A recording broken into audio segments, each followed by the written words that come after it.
Kasama ko pa rin po si Regine at si Joey. Joey, bago ka naging winner, ang tingin daw sa'yo ng tatay mo ay loser. 'Di ba? Parang laging galit. Anong pinakamasakit na nasabi niya sa'yo na hindi mo malimot? Ayun nga na bakla nga ako, baklang kalye pa, umaga na umuwi, ganun. So, syempre, nasasaktan ako, pero wala akong magawa eh.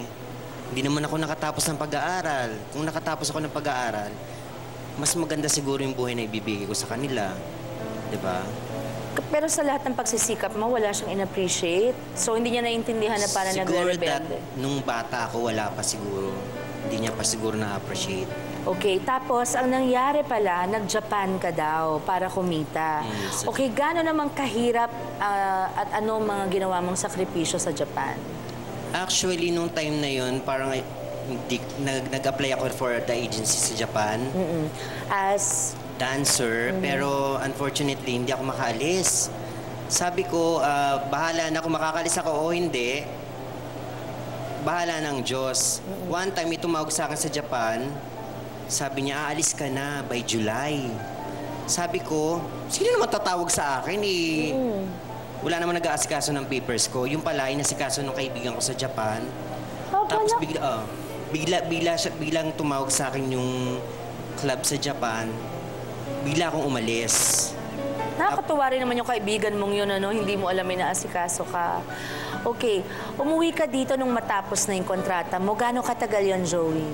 Mga 6 months. 6 months, okay. Naubos daw agad ang ipon mo? Kasi actually, yung kinita ko naman sa Japan, binigay ko naman sa kanila.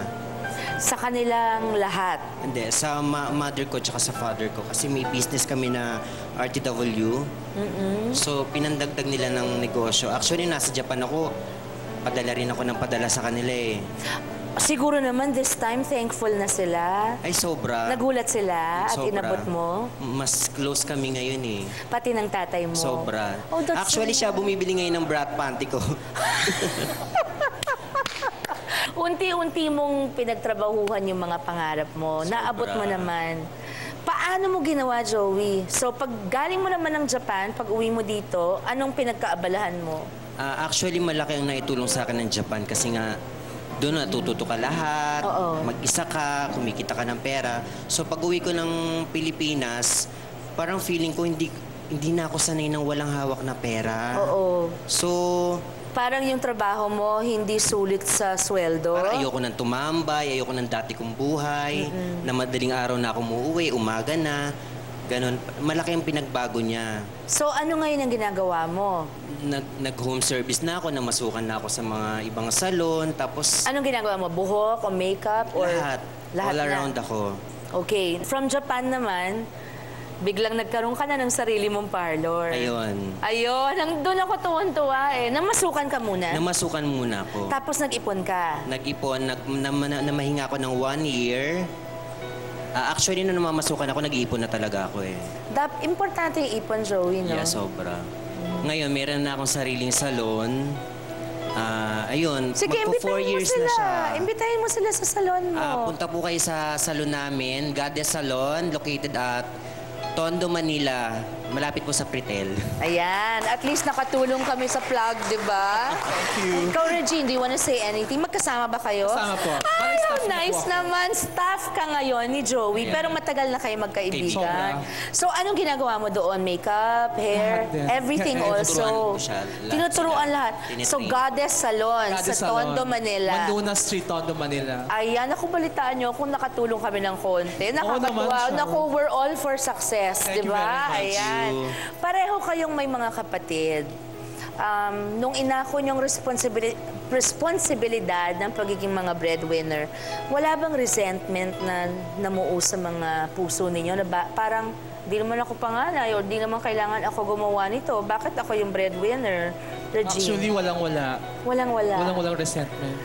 Kasi pag pamilya... Siyempre pamilya mo eh. Kasi iba, baka sabi mga bading, unahin mo yung lalaki. Usually, Huwag naman, diba? oo. Kung bibigay ko sa lalaki, mas mabuti sa unahin mo muna yung pamilya mo. Diba?